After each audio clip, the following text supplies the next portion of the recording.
स्वराज योजना, राष्ट्रीय ग्राम स्वराज अभियान उसी दिशा में एक कदम है। 2018 से लेकर 2022 तक इस पर कुल मिलाकर 2,364 करोड़ रुपया खर्च हुआ था। आज इसको राष्ट्रीय ग्राम स्वराज अभियान को 2025-26 तक 5,911 करोड़ रुपए का आउटले की मंजूरी दी गई है, जिसमें केंद्र का शेयर, भारत सरकार का हिस्सा 3,700 करोड़ रुपया होगा और राज्य की सरकारों का हिस्सा 2,211 करोड़ रुपया होगा। कुल मिलाकर 5,911 करोड़ रुपया 2025-26 तक अगले 4 वर्षों में खर्च होगा। इस स्कीम के माध्यम से 2,78,000 रूरल लोकल बॉडीज को सस्टेनेबल डेवलपमेंट गोल्स के लक्ष्य को प्राप्त करने में सुविधा मिलेगी, मदद मिलेगी। अगर आप तुलना करके देखें, राष्ट्रीय ग्राम स्वराज अभियान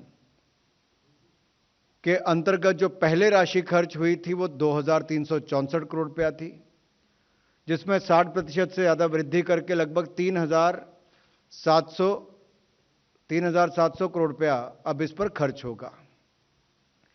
इस योजना के अंतर्गत 1,36,00,000 लोगों को प्रशिक्षित किया जा चुका है और आगे अब हम 1,65,00,000 लोगों को और प्रशिक्षित करने जा रहे हैं।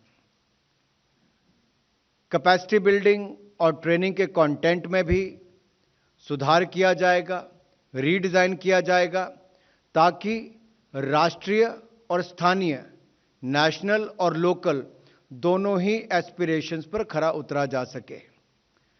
नई तकनीक को भी कैपेसिटी बिल्डिंग और ट्रेनिंग से जोड़ेंगे और कैपेसिटी बिल्डिंग और ट्रेनिंग के लक्ष्य के पूर्ण होने पर उनको इंसेंटिवाइज करने का काम भी किया जाएगा। So on one hand, we are going to use technology for the capacity building and improve the content as per the aspiration at the national and at the local level. Capacity building commission के साथ collaborate करके इस programme को किया जाएगा।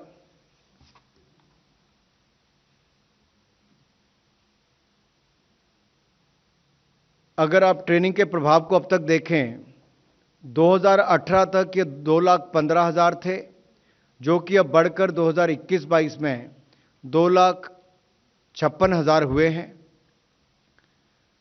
GPDP की संख्या भी बढ़ी है और अब हम सब इसकी गुणवत्ता को बेहतर करने में लगे हैं। पिछले 4 साल में हमने, जैसा मैंने पहले कहा कि 1,36,00,000 लोगों को ट्रेन किया है और आगे 1,65,00,000 लोगों को इसमें ट्रेन करने जा रहे हैं।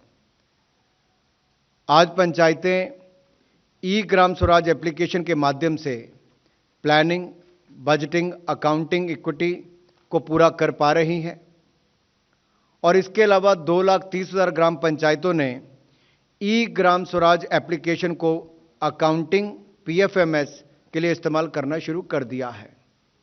आपने अनुभव किया होगा कि जब से मोदी जी की सरकार केंद्र में आई है, टेक्नोलॉजी का उपयोग जहां एक और किया जा रहा है, वहीं पर कैपेसिटी बिल्डिंग का किया जा रहा है।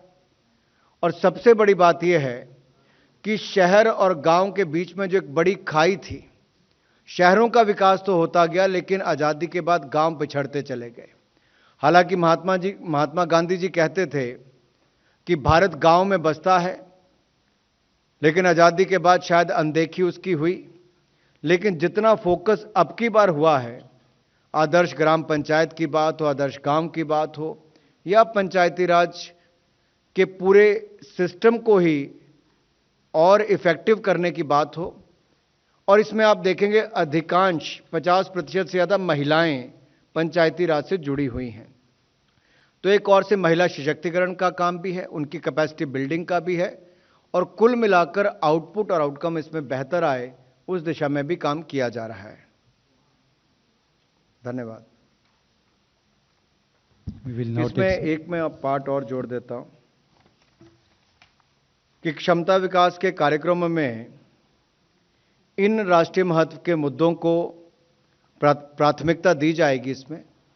एक तो poverty free and enhanced livelihood in villages, दूसरा हेल्दी विलेज, तीसरा चाइल्ड फ्रेंडली विलेज, चौथा वाटर सफिशिएंट विलेज, पांचवा क्लीन एंड ग्रीन विलेज और छठा self sufficient infrastructure in village, socially secured village सातवां, और आठवां village with governance, village with good governance, और नवा और अंतिम डेवलपमेंट इन विलेज ओवरऑल जो हम कह रहे हैं जिसकी बात, उसको भी लेके जा रहे हैं।